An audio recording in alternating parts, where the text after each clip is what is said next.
Wait a minute. What was I going to say again?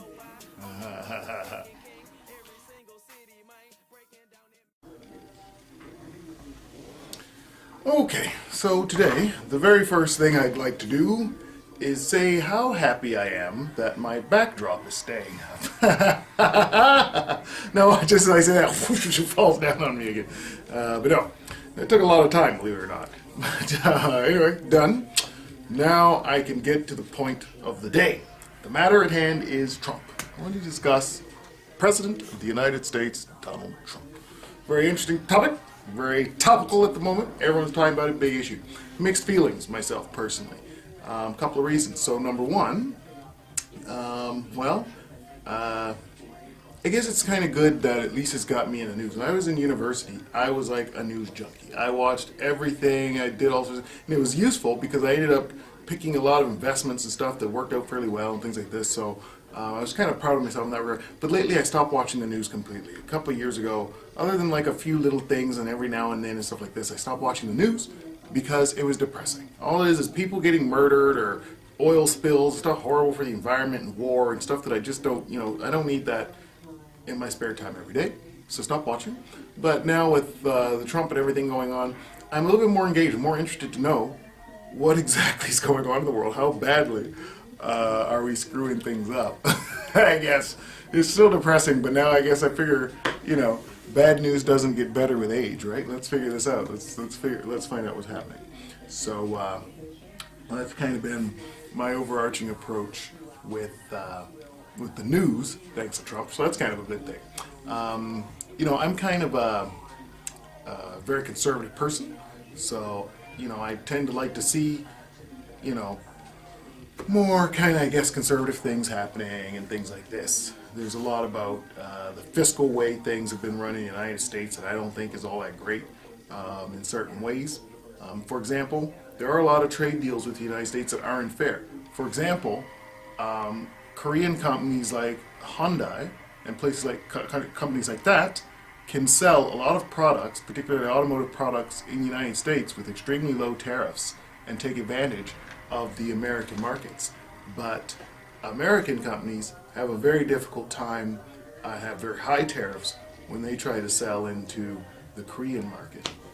So that lack of balance is actually a real problem, and it's disadvantaged the United States for a long time. And I think President Trump has an interest in trying to fix these sorts of things.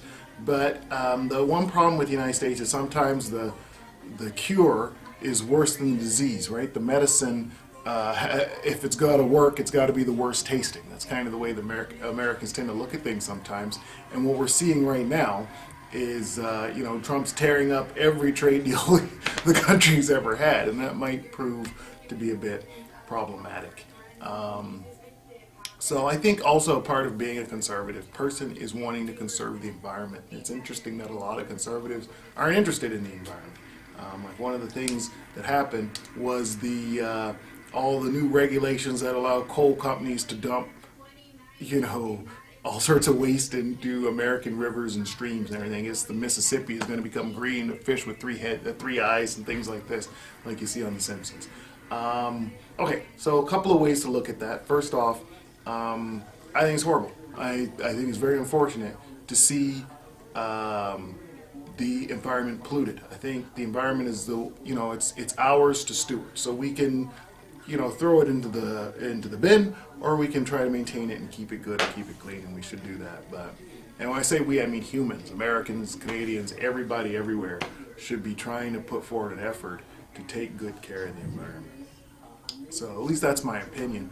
But you got to understand as well, the coal industry is in a bit of a unique position right now. They're a bit of a buggy whip, right? Coal is all fossil fuels are.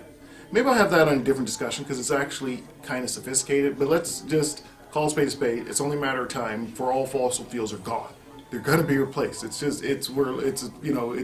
clock's ticking. And it's going to be gone soon. So that is reality. Now I think what Trump's trying to do is help these people who are trapped in this. And there are lots of people who are in the buggy whip industry, lots of people who are in the coal industry, places like this, who they need jobs. Their industry can't die tomorrow because then they'll be out of work and there's not a lot else they can do. These people, all they know is the coal mine and the oil refineries and stuff like this. I don't know a lot about it, but that's what they know. And they don't have a lot of education skills that easily translates into other stuff. So it has to be a slow and deliberate decline. We can't just shut it off and shutter every factory and just wipe our hands of it and move on, because then that'll leave a lot of vulnerable people will be left behind, and that's not fortunate. I think it's possible to do better. And I guess that's the kind of balance that Trump's trying to walk with these laws, letting people dump waste in the river. I don't know how I feel about it. I do know how I feel about it. I don't like it, but it's an interesting give and take, an interesting balance. I probably, if it were me making all the environmental decisions so far, these made up to now, I'd be into the pipelines because we still need the oil and stuff like this. But but that's a whole different discussion as well. But I'd probably be leaning more towards favoring the pipelines. I would not be very favorable toward polluting the streams. So it depends on that balance. I'm kind of more in the middle. Some people are no to both. Other people, obviously, like President Trump, there is yes to both. Now, more on my mixed feelings is the business side of things. So it says, the whole mantra is Trump's trying to run the United States like a business. And I like that idea. Now, Trump has a lot of failed businesses under his belt, so you don't want to necessarily run the United States like one of his businesses, but to run the United States like a business in general. There's a lot about that I like, because businesses try to be financially responsible and stuff like this, and that's something that you don't see in the States as much as you'd like sometimes. They run these huge multi-trillion-dollar deficits, and they go on wars that aren't necessary and things like this that most companies wouldn't necessarily do. But that said, it's careful. I'd be careful of that, because I don't know if you necessarily want to run a country like a business. Just because, a good thing about a business in a normal market, in a normal economy, if you don't like a specific business, you can cross the street and go do your business at another business. If you don't like Joe's Friendly Bank, close your account, go to Friendly Jim's Bank, open an account there, and you're good to go. I'm not saying you don't want to buy at Jim's grocery store. You go to Bob's grocery store. You know what I mean? This is the way it works. You don't want to work at the coal mine. You can go work at the oil refinery. A country's not like that. If you're born in a country, you're kind of stuck with it. I mean, you can kind of, people say, I'm going to move to Canada, and then they're finding out, moving to Canada is kind of hard.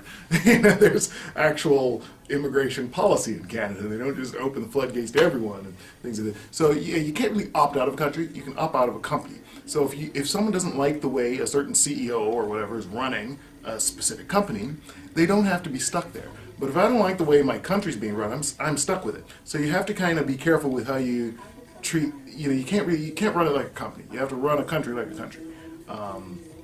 But you do want to run it well as a country. So I think that's something to give consideration.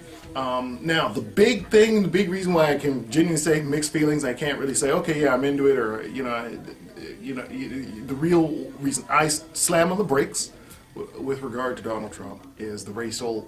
I don't want to say racism, because I think we throw around racism as a word too much in today's society.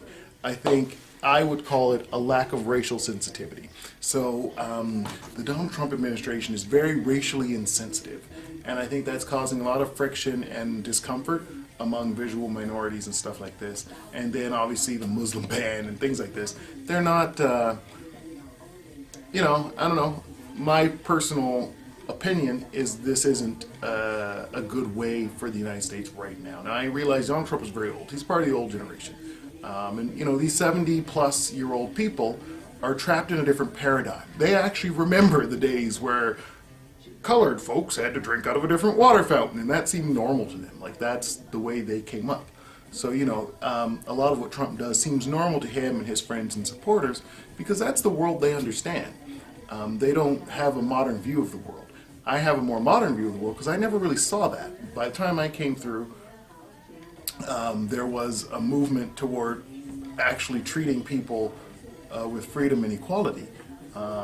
And so whenever someone like me sees any country, anywhere, diverge from that kind of principle, it seems weird and unnecessary, a bit evil to me and stuff like this. But you must remember, he's a very old guy. Like he's got some old paradigm issues, and that's unfortunate. I really wish the leadership in today's world were more modern and more modern ideas with regard to social justice and the way we treat people, because moving backwards is not good. The 1950s was a very bad time.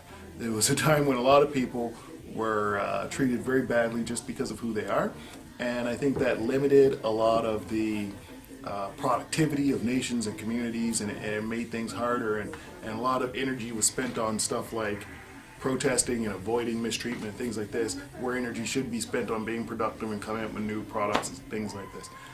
So yeah, I'm not a big fan of the backwards movements in social justice that people like Donald Trump want to see go forward, or wouldn't be go forward, go backwards, you know. But they're moving this agenda, and it's not really very helpful. It's very expensive, and it's making a lot of trouble and noise and stuff like this. So that's why I'm not a big fan of it, and that's why I kind of put the brakes on it. I guess all told, yeah, I have to come out and just say I'm not a Trump supporter. I guess that's kind of obvious, but I am a conservative, and I think that there could be a lot of good things from a bit more conservative leadership on the global community at large. A couple of other things I want to say. First of all, we need to go easier on Mrs. Trump, Melania Trump, however you say it. I'm not good with saying European names, so I practice it a bit. But the point is, she's kind of just along for the ride. I'm not saying she's doing a great job or a bad job necessarily. I will say one thing though.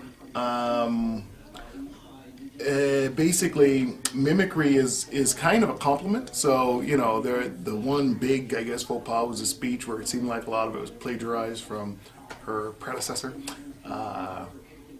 Let's just say that mimicry is a compliment. So in a way, she's complimented her predecessor. So that's the way I choose to look at that for now. And other than that, let's just kind of leave her alone. I see so much rudeness toward the First Lady. You have to remember, she is the First Lady, and you should be kind of respectful to someone in that position. And number two, she's just along for the ride. I bet you if she had her druthers, you know, she wouldn't be living quite that lifestyle. So mistreating her seems kind of unfair and totally unnecessary. Keep the criticism on Trump. Secondly, I want to say, what's the alternatives right now? You know, unless, like, let's say the Democrats could put together the leadership within the legislative body of the United States government to impeach Donald Trump, because I think they have enough ammunition. They just need now the leadership and the political motive to do it. So, the political capital, all this. Let's say they can make that happen in their House of Representatives. Who would they replace him with? It'd end up just being, I guess, Pence would take over or something. I'm not sure what the plan would be, because there's no alternatives. There's no real other leadership in the United States right now. And that's a real, I think that's a real problem. I think there needs to be a big push to start grooming real leadership down there, because it's a problem. Like they've got some issues and they need leadership to fix them. And right now there's no alternatives. So let's just stick with what you got, guys. Because I think if you know, people are like, oh, all this frantic and hasty calls to get rid of is not positive. I don't think that's gonna. There's just no alternatives. Maybe if Bernie Sanders were to get back into things again, maybe, I don't know. He seemed to be supportable. People were supporting of him, so he might be something. But I'm not even sure if he's willing to still play or anything like this. So I don't really know. All I can say is, from a good cursory glance, who else you got, right? So, you know, let's take a calm breath moment, and let's try to hope this 4 years passes by relatively more smoothly than it's been going so far for our friends down in the United States. And secondly, best approach to just about anything, or I guess finally, the best approach to just about anything is think win-win. Don't always try to see everything as, you know, black and white issue. Get involved, and think what's a good way that will benefit people who are interested in social justice, or who do want to see a more clean environment, or things like this, who would rather not see a bunch of schools closed, or who want to see more communities have clean drinking water. Whatever your thing is, or even if it is an issue, you know, Black Lives Matter, police brutality, stuff like this. These are all important issues, and if this is something you want to see driven forward, focus, you know, try to focus on that, and don't get too distracted by Muslim bans and lewd tweets and things of this nature.